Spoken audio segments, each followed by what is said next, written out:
Peace, family. Public enemy number one, targeted in America, Gangstalked in America. And today I want to tell y'all, I want to go in depth on the story about my one of my gang stalking experiences in El Paso, Texas. And this is the experience that I spoke to you guys about before that was involved me getting hit by a car, right? I'm gonna get straight to it. So I get on the Greyhound. I'm leaving Marion, Alabama. That's Coretta Scott King's home, and that's where it's a military town in a sense too, because it has one of the top military schools called Marion Institute in the country, right? So it's a small town, one grocery store, one Mexican restaurant, probably about 3-4 restaurants. You know what I'm saying? And the most popular restaurant probably is a Subway. That's probably the one you know. Everything else is moms and pops, but it's small as hell. So I'm there, going through, the gang stalking program there, and I'm assuming that at first I was in Atlanta, then I went there thinking that small town, this shit probably ain't going on. And I told you I'm completely oblivious to like the program. So get there, the same tactics are being used, and I end up getting in a car accident when I drove back to Atlanta one weekend with a gang stalker. So totaled my car. I go back to Alabama, get down there, and I decided I was down there for about a month, and I decided to leave. So I take the Greyhound to El Paso, Texas, getting gang stalked like a motherfucker the whole ride, right? So I get to El Paso, Texas. And I'm under the assumption, like I told you, I did not know that this program would go with me.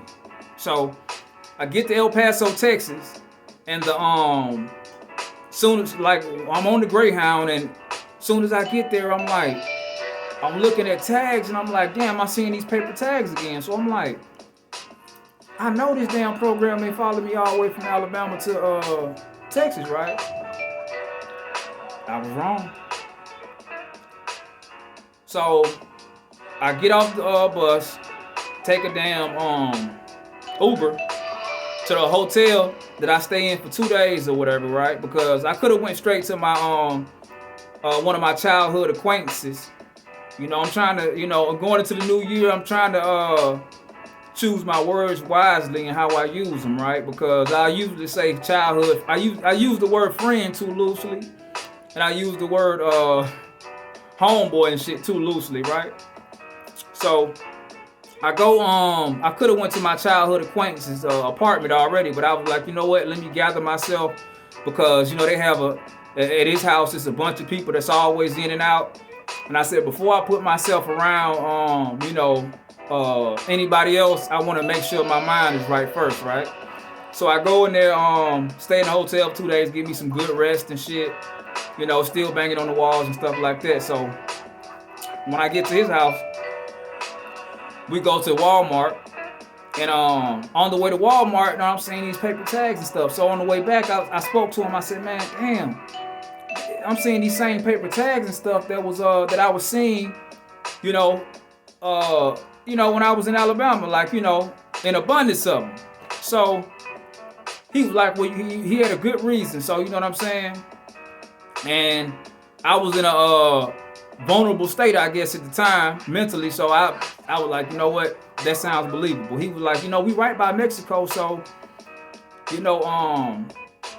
a lot of these Mexicans don't have their papers and stuff, so they use a lot of paper tags and stuff. So I said, that sounds believable. So as the days go by, a month go by, like the targeting program was slowly unfolding and rolling out again. You know what I'm saying? Everything was, coming right back full circle, right? So he had a friend of his that always would come over. And I thought the dude was cool. He'll come over, you know what I'm saying? Throw me the keys and shit. Be like, man, you need to go somewhere, man. You use the car, go where you need to go and stuff. So I'm like, shit, cool. I'm totally oblivious to like perks and shit like that, and like, that this program has, that, these people are that I'm in the Truman Show, and these are my co-stars, right? So so about 2 months go by, and like during these 2 months, I have engulfed myself in researching on what this program is, what it's called, who I am in the program and stuff, my role in the program and stuff like that. And by this time, I know the role of everybody who's around me. So I know the role they play in my targeting. So now my eyes are wide open to like, the covert tactics they're using, right? So the guy who my childhood acquaintance, his homeboy, the one who I said would throw me the keys and stuff, like, so one day he came in, with this fake shit. So I was like, you know what? So I got in his face and I told him, you know what I'm saying? We was nose to nose, and I was like, man, look, if you come around me again, it's gonna be a misunderstanding. But I said more than that, but you know what I'm saying? He was kind of shook though. So he never came around me again, and he was like, so the next morning, my childhood acquaintance, me and him had a conversation. He was like, man, old boy told me about, how y'all run in and stuff like that, and how you went off on him. So I said, yeah.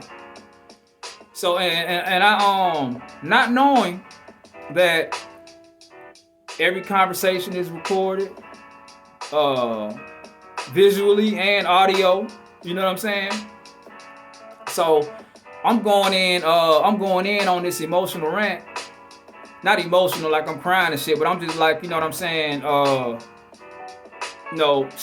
Speaking on things that I really shouldn't be speaking on because I'm talking to a perk, not knowing that, right? So I'm telling him how far I would have took it as far as violence goes with the guy. And later on that day, I'm walking to the store, and mind you now, walking to this store, it's 2 apartment complexes right here. Where we are is by the most popular mall in El Paso, right? So these apartments, always people out there gang stalking me every time I walk to the store, right? Excuse me. So I go on this day, it's empty. So, excuse me again.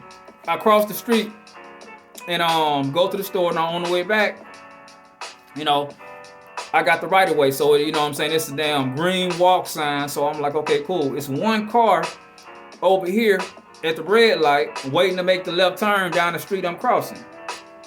So this guy, he's sitting at the red light. When I get halfway across the street, he runs the light full speed, runs me over. I roll over the hood of the car, roll over the damn roof, like over the windshield, and I roll over off the side. So, you know what I'm saying? I'm laying on the ground, I get up, and all my shit, you know what I'm saying, is everywhere across the street. So I'm like, I'm looking around like trying to see if any witnesses out here, right? We're on the busiest street in El Paso. Not one person is outside, not one car is in sight, right? And this guy, I get the tag number and everything, but he flying, he keeps going, right? So I get up, get all my stuff, and gather my composure, and I just walk off, and I just keep walking back to the apartment. Because I know by this time I'm aware of what this program is and that I'm targeted, and I know the police are involved. I know all the players that are involved by this time, right? So who was you gonna complain to? But I say this. Walking back after I got hit, right? They wanted to keep me in that state of trauma. So I was targeted like a mug, like on the way back. People were coming out of nowhere using all kind of gang stalking tactics, right? So I'm like having to keep my composure and just keep going. I got a weapon on me at the time, right? Could have did something stupid. But that's why at this point of the video, I'm gonna tell you, like, this is what I call how monsters are created, right? Now, if I would have responded violently in that moment, full of adrenaline and full of emotion because I just got hit by a car now.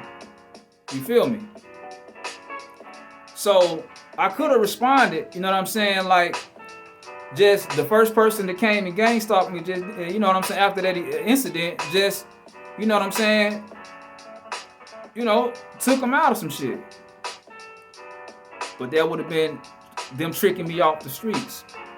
That would have been them. No, that would have been me being a crash dummy, right? Because the goal is to get that response out of you and to make you do something. Like the person that I would have attacked would have had nothing to do with me getting hit by a car. You feel me? But you know what I'm saying? That's just what it was, though. So in the headlines, it would have read, deranged guy attacks innocent bystander for no reason or whatever, because the guy cut him off walked in front of him or some shit. You feel me? But this is how monsters are created, though, and these are how the headlines are read, and this is how it'll be portrayed to, you know what I'm saying, the rest of the world. And this is what happens. A lot of people who are in prison right now probably were targeted individuals who made a dumb decision based on emotion and just snapped and responded, and you know what I'm saying, they got them put behind the walls. You feel me? But man, I just wanted to share that story with y'all, man, and I want to wish y'all a happy new year, man. Look, let's be intentional, man. Let's be intentional with all that we do. These motherfuckers have no power, because if they did, they would have been took you out by now. Public enemy number one. Targeted in America. Gangstalked in America. Happy New Year, family.